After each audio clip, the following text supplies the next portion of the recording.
Level 1. You wake up to the usual noise of life. A buzzing phone, a coffee maker sigh. Notifications like tiny alarms in the distance. You check your balance.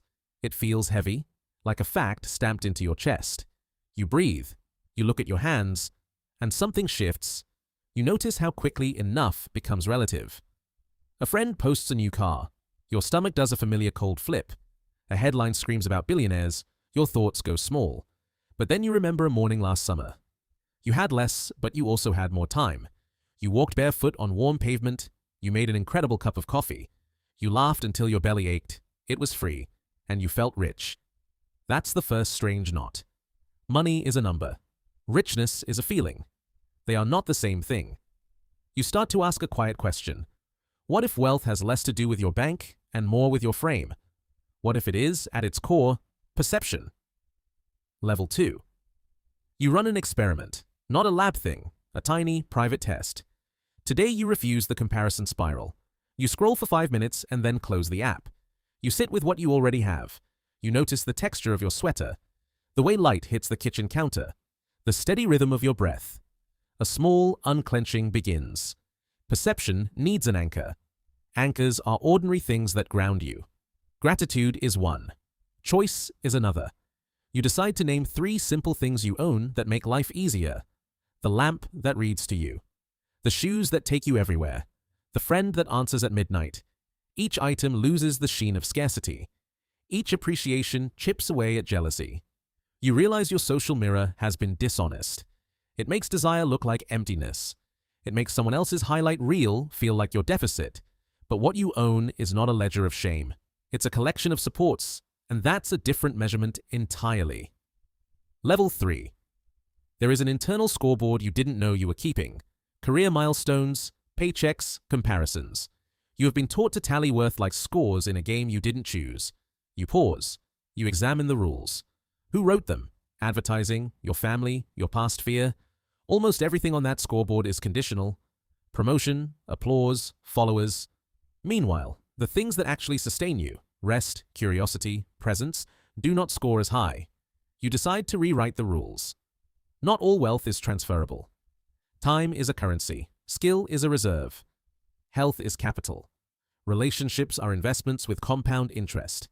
You begin to ask, how much time do you want each week for yourself? Which skill would change everything if you learned it this year? Who would you rather be on your deathbed? Richer in receipts or richer in remembered moments? Each question shifts the axis. You stop chasing net worth as destiny. You start measuring net well-being. That's revolutionary and quiet. Level 4.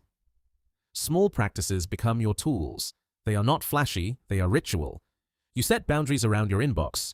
You schedule a weekly money check that lasts 10 minutes. You automate savings like planting a seed every month. You invest in one tangible skill: cooking, coding, carpentry. You practice a daily 3-thing gratitude list. Not to perform joy, but to widen your aperture. You choose experiences over impulse buys when possible.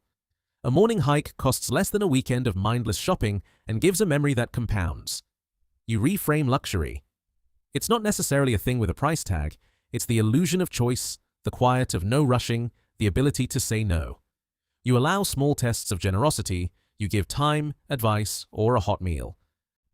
Level 5. Resistance arrives. It looks like fear. It looks like an old voice that whispers scarcity. It looks like the make-or-break story you've believed since childhood. You meet it gently. Call it out by name. Say, I hear you. Thank you for trying to protect me. I'm choosing a different rulebook. You use evidence to argue with the fear.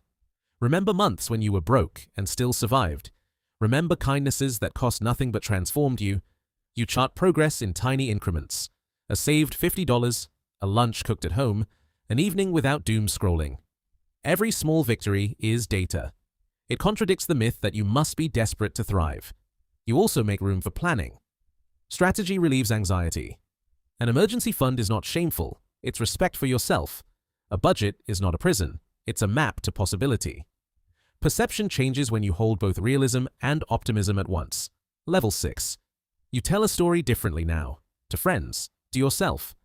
You stop starting sentences with, if only. You start saying, I choose. When a luxury tempts you, you lean into curiosity. Will this buy me a feeling or a story?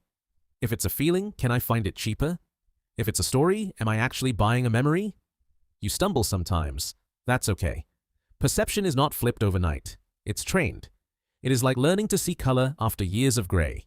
You practice discernment, but you also know that wealth can swell in unexpected places. A patient skill, a loyal friend, an uncluttered afternoon. You hold these in your hands and feel a quiet kind of fortune. Finale. One day you look at your balance again. It is still a number, but it no longer has the final word. You smile at how dramatic you once thought it was. You also respect money's role. You pay bills, you save, you build, but you no longer let it define your worth. Wealth, you realize, is a game of perception, and games can be learned. You are not powerless. You are a player with choices. Start with one thing today. Turn off the scroll for 1 hour. Write down 3 things that already make you feel abundant. Say no to one small impulse buy. Do one act of generosity.